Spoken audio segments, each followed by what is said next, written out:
Part 1, Chapter 1. A Warning. A letter arrived for Sherlock Holmes. We were sitting in our rooms at 221B Baker Street. It's Porlock's writing, He said. It must be very important.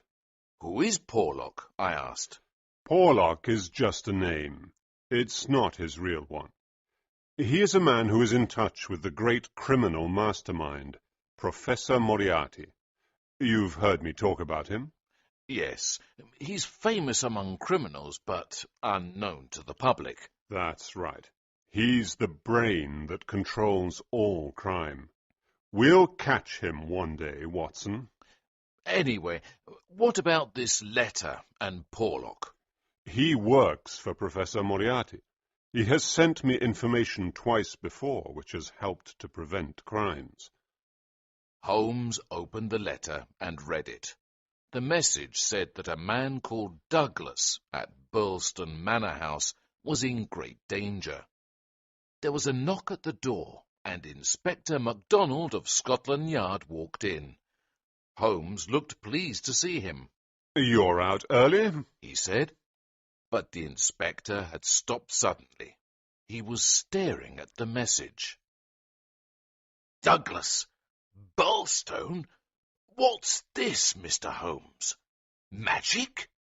How did you get those names? Why? Asked Holmes. What's wrong with those names? Mr. Douglas of Burlston Manor House was murdered this morning. Sherlock Holmes explained to the inspector how he had just received the letter. I was on my way to Burlston, said the inspector. I came to ask if you and Dr. Watson wanted to come with me, but from what you say about this Porlock, we'll find out more in London. I don't think so, said Holmes. Well, if there's a man in London who knew about the crime before it happened, then we need to find him. And how do you suggest we find Porlock? Asked Holmes. I don't know him. I've never seen him. I don't know where he is, and, what's more, I know that Professor Moriarty is involved. We'll find nothing in London, MacDonald. We must go to Burlston to solve this crime. The inspector stood up. Let's go. Can you be ready in 5 minutes? On our way down to Burlston, the inspector told us what he knew about the case, which was not very much. John Douglas of Burlston Manor House was shot in the head with a shotgun. It happened at around midnight the night before. The police had not yet arrested anyone. Burlston was a small village in Sussex. About half a mile from the village was the manor house of Burlston. It was a very old house, built in the 17th century. A moat surrounded the house. The only way to get into the house was over the drawbridge. This drawbridge was raised every night and lowered every morning by the owners of the manor house. This meant that the house was like an island during the night. This was a very important fact in the mystery at Burlston. The owners were Mr. John Douglas and his wife. Douglas was a handsome American man, about 50 years old. He was popular in the village because he was friendly and also rich. He had earned his money in California, then came to live in England, where he met his wife. Mrs. Douglas was a beautiful woman, about 20 years younger than her husband. They were very happy together, although it seemed that Mrs. Douglas did not know everything about her husband's past. There was one other person who often stayed with the couple and was also at the manor house at the time of the murder. His name was Cecil Barker. He was a good friend of John Douglas and was the only person from Douglas's unknown past life. Although Barker was English, he had met John Douglas in America. Barker was friendly with both Douglas and his wife. Sometimes his friendship with Mrs. Douglas seemed to irritate John Douglas. The other people who were in the house at the time of the murder were Ames, the butler, and Mrs. Allen, the housekeeper. It was at 11:45 at night on the 6th of January that Cecil Barker told Sergeant Wilson at the local police station that someone had murdered Mr. John Douglas. When he reached the house, Sergeant Wilson found the drawbridge down, and everyone was confused and alarmed. Only Cecil Barker seemed calm and in control. The dead man was in the centre of the room, lying on his back. The shotgun was lying on his chest. The end of the gun was sawn off. The murderer had fired the gun very close to his victim, and the shot had almost blown his head to pieces. The doctor was called, but he knew there was nothing he could do. The country policeman was not used to such serious crime. "We won't touch anything until the officers from London arrive," he said. "I haven't touched anything," said Cecil Barker. "This is exactly as I found it. It was just after 11:30, and I was sitting in my bedroom when I heard the shot. It wasn't very loud. I rushed down." "Was the door open?" "Yes, it was open. Douglas was lying just as you see him now. There was a candle burning on the table. I lit the lamp." "Did you see anyone?" "No.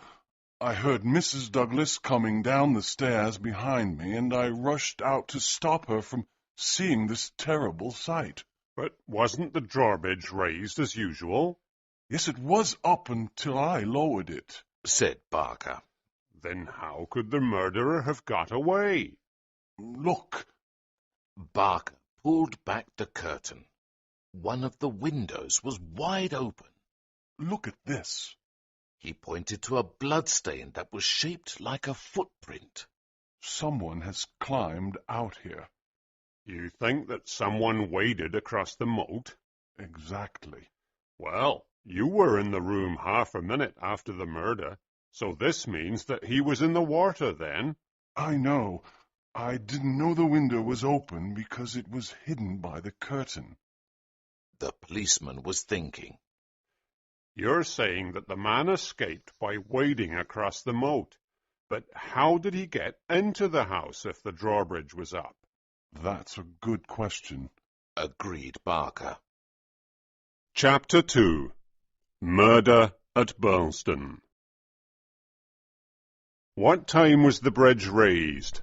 asked the policeman. "It was 6 o'clock, said Ames, the butler.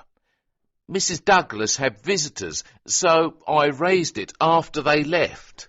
"So, if anyone came in from outside, if they did, then they came into the house before 6 and hid there until Mr. Douglas came into the room at about 11 o'clock. "That's right. Mr. Douglas always checked all the lights in the house before he went to bed. He came in here, where the man was waiting to shoot him. Then the murderer got away through the window and left the gun behind. That's what I think." The policeman picked up a card which was lying on the floor beside the dead man. The initials VV and the number 341 were written on the card. "What's this?" asked the policeman. Barker looked at it. "I didn't notice it before. The murderer probably left it behind." VV 341. What does it mean? Somebody's initials, maybe. The policeman walked slowly around the room. He pulled back a window curtain. "Look at this," he said excitedly. "Someone was hiding here. Look at these muddy footprints." "What's this mark on his arm?" asked the doctor. On the dead man's right arm was a strange brown design, a triangle inside a circle. "It's not a tattoo," said the doctor. "I've never seen anything like it. This mark has been burnt onto the man. What does it mean? I don't know what it means, but Douglas has had that mark for at least 10 years, said Cecil Barker. Yes, agreed the butler. I've often noticed it and wondered what it is. Then it has nothing to do with the crime anyway, said the policeman. The butler suddenly gave a shout of surprise. What is it now? Said the policeman. They've taken his wedding ring. He always wore his wedding ring below this other one with the snake on it, said the butler. You mean that the murderer first took off the snake ring, then the wedding ring, and afterwards put the snake ring back on again? It looks that way, said the butler. The policeman shook his head. The sooner the London police get here, the better, he said. The chief detective for Sussex was Mr. Mason. He was waiting for us at the railway station in Burleston the next day. A very interesting case, MacDonald, he said. He took us to our hotel. We sat down and Mason told us the details. Sherlock Holmes listened carefully. So, what have you discovered so far? He said, when Mason had finished. I examined the shotgun, said Mason. The gun wasn't very long and could easily be hidden under a coat. It was made in America. The butler says he has never seen it in the house before. It suggests that the stranger who entered the house and killed Douglas is American. MacDonald shook his head. I've heard nothing that proves that a stranger was even in the house. What about the open window? The blood by the window? The muddy footprints? They are all things which can be set up. The business with the ring and the card suggests premeditated murder for a private reason. But why would the murderer choose such a noisy weapon if he wanted to get away unnoticed? What do you think, Holmes? It does seem strange, agreed Holmes. Can we go to the house now? There may be some clues that will help us, he added. We walked through the village towards Burleston Manor. Sergeant Wilson was still there. Anything new? Mason asked the policeman. No, sir. Then go home. You're tired. The butler can wait outside. Tell Cecil Barker and Mrs. Douglas we want to talk to them in a short while. Now I'll tell you what I think so far. I think it's murder. The question is, was it done by someone from outside or inside the house? It doesn't seem likely that it was someone inside the house. They did it at a time when the house was quiet, but no one was asleep, and used the noisiest weapon possible, which hasn't been seen inside the house before. So we come back to the theory that it was done by someone from the outside. Holmes nodded in agreement. So, the man gets into the house sometime between 4:30 and 6. He hid behind the curtain until about 11, when Douglas entered the room. If the two men spoke, then it was not for long. Mrs. Douglas said her husband had left her only a few minutes before she heard the shot. The candle shows that. It's a new candle, but it has only burnt down a little, said Holmes. Exactly.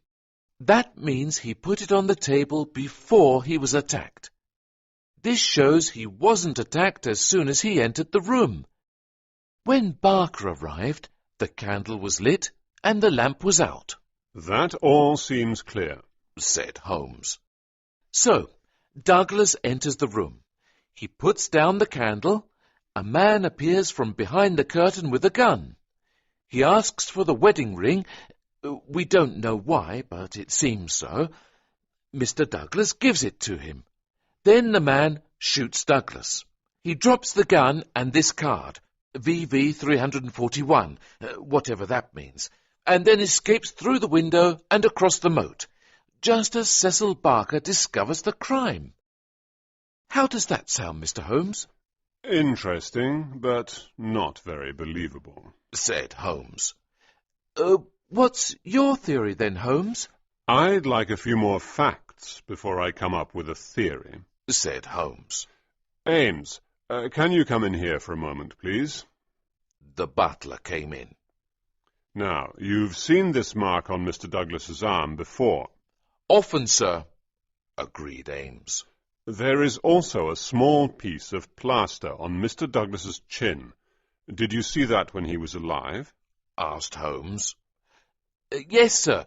He cut himself shaving yesterday morning, said Ames. Did he often cut himself shaving? Asked Holmes. Not for a very long time, sir. Interesting, said Holmes. This might mean he was nervous and knew that he was in danger. Did you notice anything unusual in his behaviour yesterday, Ames? He did seem a bit nervous, sir, said the butler. So, perhaps the attack wasn't unexpected then. Now, what about the card? VV 341. What do you think that means, MacDonald? It seems like a secret society of some sort. I thought the same about the mark on the arm. Someone from a secret society gets into the house, kills Mr. Douglas, and leaves this card. The newspapers will report it, so other members of the society will know that vengeance has been done. But why this gun? Why the missing ring? Why has no one been arrested yet? Holmes walked over to the window and examined the bloodstain. It's a footprint, but it looks very wide to me, wider than the other footprints over in the corner. What's this under the table? Asked Holmes, bending to pick up the object. Mr. Douglas's dumbbells, said Ames. A dumbbell, corrected Holmes. There's only one of them. Where's the other? I don't know, Mr. Holmes. Perhaps there was only one. I haven't noticed them for months. Holmes looked serious. One dumbbell. He was interrupted by a knock on the door. Cecil Barker came in. Sorry to interrupt, he said, but they've found his bicycle. The man left it behind. Come and look. Chapter 3. The People of the Drama. The bicycle was hidden behind some bushes.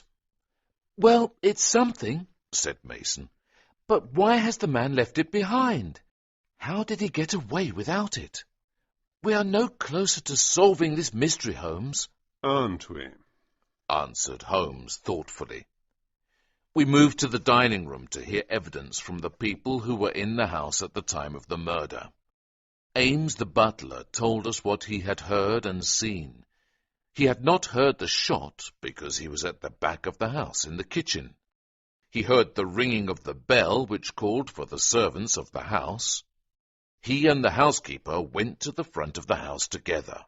When they got to the bottom of the stairs, Mrs. Douglas was coming down. She was not hurrying, and she did not seem agitated. Then Mr. Barker came rushing out of the study, telling Mrs. Douglas to go back. Go back to your room. John is dead. There's nothing you can do. Please go back to your room. Mrs. Douglas did as he said. She did not scream. The housekeeper went with her. Barker and the butler went into the study, where they found everything just as the police had seen it. The candle was not lit at that time, but the lamp was.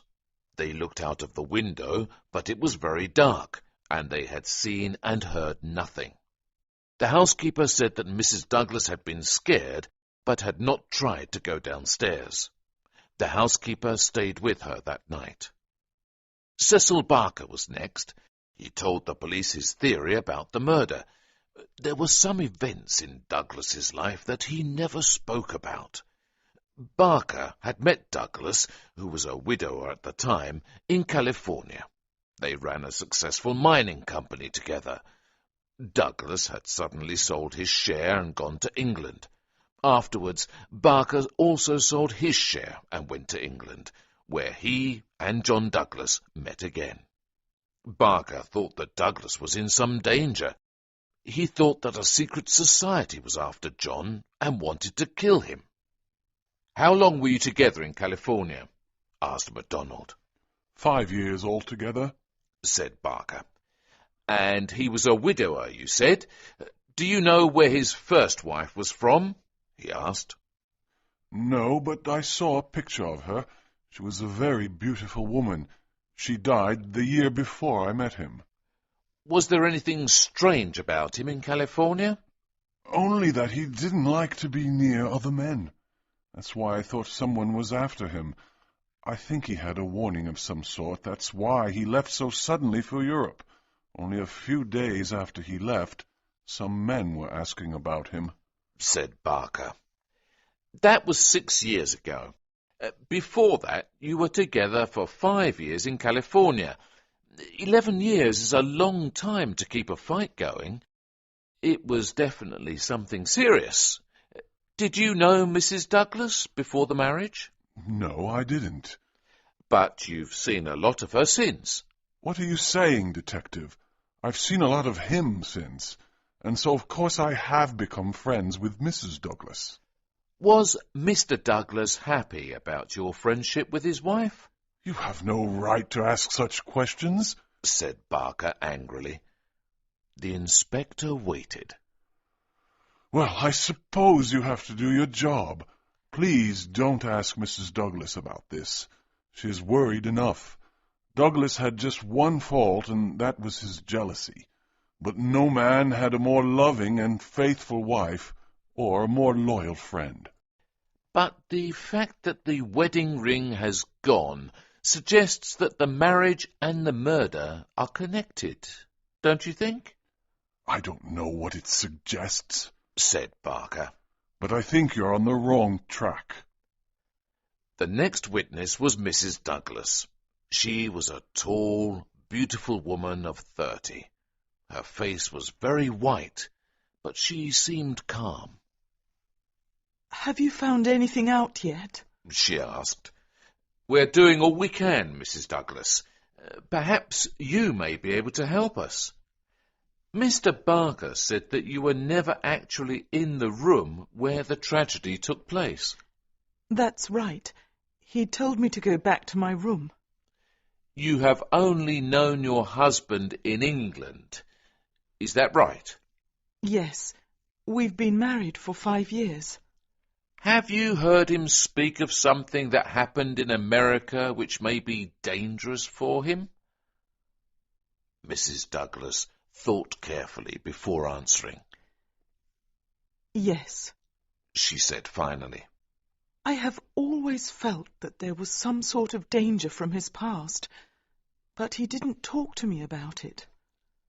"How did you know then?" asked the detective. "In many ways," she replied. "Because of the way he didn't talk about some parts of his life in America. Because of some of the things he said. The way he looked at strangers.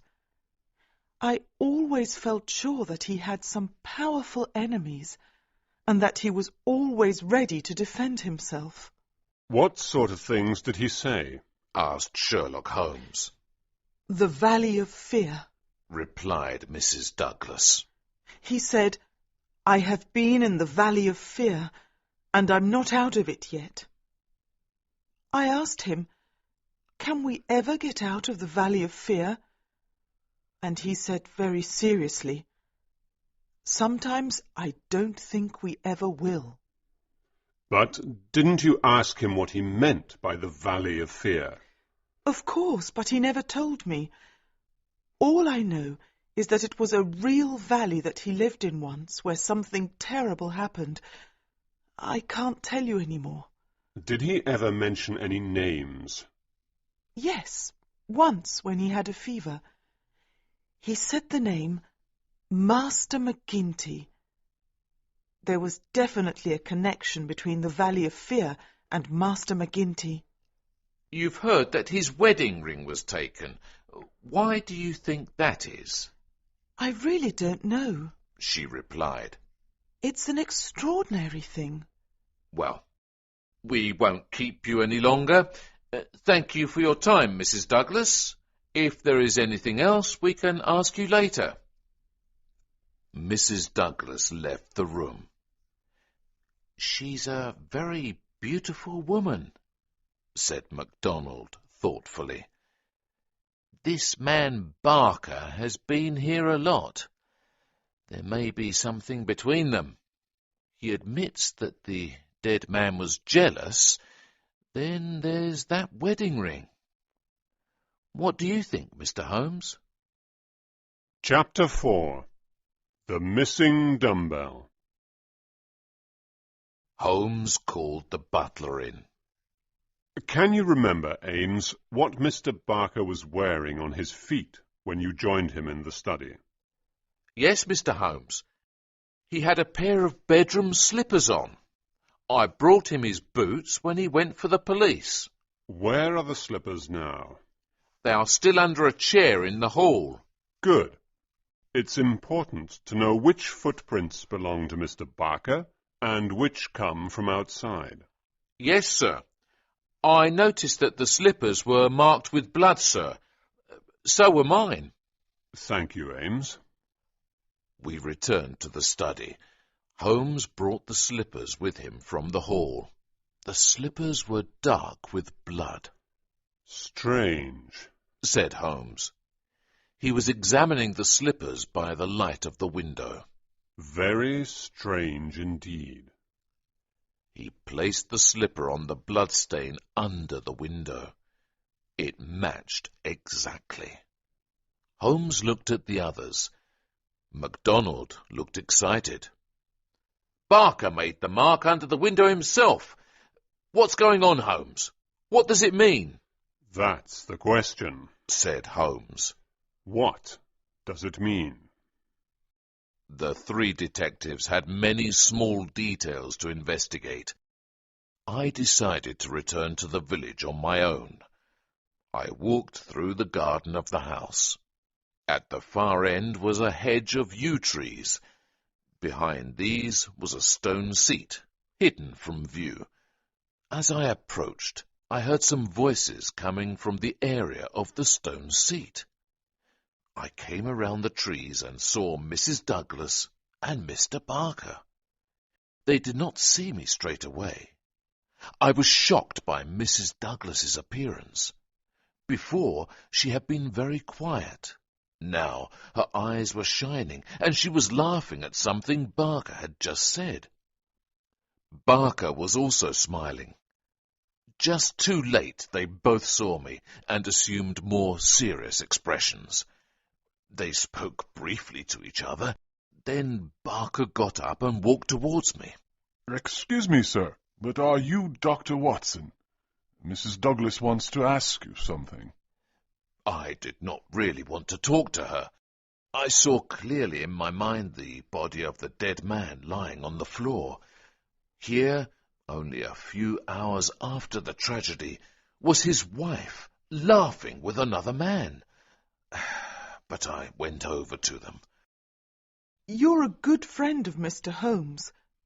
Tell me, she asked, if I told him something, does he have to tell the detectives? Is he working on his own, or is he with them? Mr. Holmes is independent, I replied, but he won't hide anything from the detectives. You must ask Holmes himself. I left them and continued walking. When I told Holmes what had happened, he said that he did not want to hear anything from them. It can get complicated if we have to make an arrest for murder, he said. Why, have you solved it, Holmes? Oh, not yet. But when we find the missing dumbbell... The dumbbell? Watson, you must realize how important that missing dumbbell is. What use is one dumbbell? He continued talking. A lie, Watson. That's what we have here. A great big lie. Barker's story is a lie, and Mrs. Douglas is helping him. They are both lying. So, why are they lying, and what is the truth that they are trying to hide? How can you be so sure they're lying? I asked. Because it simply can't be true. According to their story, the murderer had less than a minute after the murder to take the wedding ring, which was under another ring, then to replace the other ring and put the card by the victim. This is impossible. I don't think that the ring was taken before the victim was killed. The candle was lit for only a short time. I think the murderer was alone with the dead man for some time with the lamp lit, but the gunshot was the cause of death. Therefore, the gun was fired much earlier than we have been told. So the two people who heard the gunshot, Mr. Barker and Mrs. Douglas, are obviously both lying for some reason. And now we can also show that Barker put the footprint under the window. It doesn't look good for Barker. So, what time did the murder actually occur? The housekeeper said she heard a noise at about 11:15, about half an hour before Barker called them. I think that this was the gunshot and the real time of the murder. If I'm correct, what were Mr. Barker and Mrs. Douglas doing, if they aren't the actual murderers, from 11:15 when they heard the shot to 11:15 when they rang the bell for the servants? I'm sure there is something going on between those two, I agreed. Do you think they are guilty of the murder? I asked. I think that Mr. Barker and Mrs. Douglas know the truth about this murder. I'm not sure that they are the murderers themselves. I think that an evening alone in the study will help a lot. Can I borrow your umbrella, please, Watson? I was confused, but I gave him my umbrella anyway. Later that evening, Inspector MacDonald and Mr. Mason returned. They had found out more about the owner of the bicycle. He was an American who was staying at a hotel in the nearby town of Tunbridge Wells. According to the people at the hotel, he was a tall, handsome man of about 50. He was dressed in a grey suit and a short yellow coat and cap. He sounds very similar to Mr. Douglas, remarked Holmes. Holmes told the detectives about his theories and what he intended to do that evening. The detectives asked if they could help. No, said Holmes. All I need is darkness and Watson's umbrella. Chapter 5. The mystery is solved. The next morning, the detectives were trying to find the owner of the bicycle. Any luck? Asked Holmes. Well, so far we have reports of a man in a yellow coat in Leicester, Nottingham, Southampton and Liverpool. The country seems to be full of people in yellow coats, replied MacDonald. What about you? Did you find out anything last night? I can't really tell you at the moment. However, I have found out that Charles I was once hidden in this house for several days during the Civil War, said Holmes. I don't see what that has to do with this case, said Mason. Well, I want to give you both some advice. I can't tell you everything that I know yet, but my advice to you is to abandon the case for today. Meet me here this evening, and things will become clear. The detectives were not very happy about this, but eventually agreed. One more thing. I want you to write a letter to Mr. Barker. Write this down. Dear Sir, we have decided to drain the moat in the hope that we may find some... MacDonald interrupted. It's impossible. We've already made inquiries. In the hope that we may find something which will help in the case. I have made arrangements, and the workmen will begin tomorrow morning. Now, sign that and deliver it this afternoon. Then meet me here when it gets dark. The detectives were obviously annoyed, but agreed to do as Holmes asked. Later that evening, Holmes took us outside into the grounds of the manor house. We stopped opposite the windows of the study. "Now what?" asked MacDonald. "We must wait," said Holmes. "We need to be patient." We waited and waited. "What exactly are we waiting for?" asked MacDonald finally. "And how much longer do we have to wait?" I don't know how long we'll have to wait, but I can tell you what we are waiting for. Look, that's what we're waiting for. As he spoke, we saw a man open the window of the study. We heard the splashing of water as the man searched for something. Then, suddenly, we saw him raise a large, round object from the moat and take it into the study. "Now!" shouted Holmes. "Now!" We all jumped to our feet and ran into the house and into the study. There was Cecil Barker. "What do you want?" he said. "That's what we want," said Holmes. "that package, weighted with the dumbbell that you have just pulled from the moat." "How do you know about it?" "Well, I put it there. said Holmes. Or rather, I replaced it there, after hooking it out last night with the handle of Watson's umbrella." He opened the package. Inside was a pair of boots, a grey suit, a yellow coat, and a dangerous-looking knife. The label in the coat is from Vermissa, USA. Earlier today, I found out that Vermissa is a mining valley. Perhaps the VV on the card might stand for Vermissa Valley, and may even be the Valley of Fear, I think. This seems clear. Perhaps you could explain further, Mr. Barker?" asked Holmes. Barker did not know what to say. Eventually he said, "Well, if you know such a lot, Holmes, why don't you tell us?" Mrs. Douglas came in. She had heard everything. You have done enough for us, Cecil. Whatever happens in the future, you have done enough. "More than enough," said Holmes. "Now I think it is time to hear the truth from Mr. Douglas himself."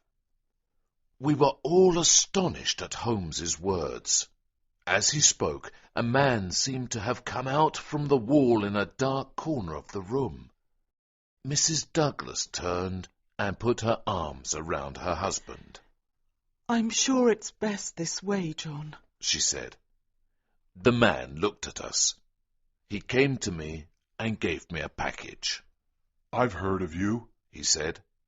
"Well, Dr. Watson, you've never heard a story like this one. Tell it your own way, but these are the facts. I've been hiding in there for 2 days, and I've written it all down. This is the story of the Valley of Fear." MacDonald was staring at John Douglas in amazement.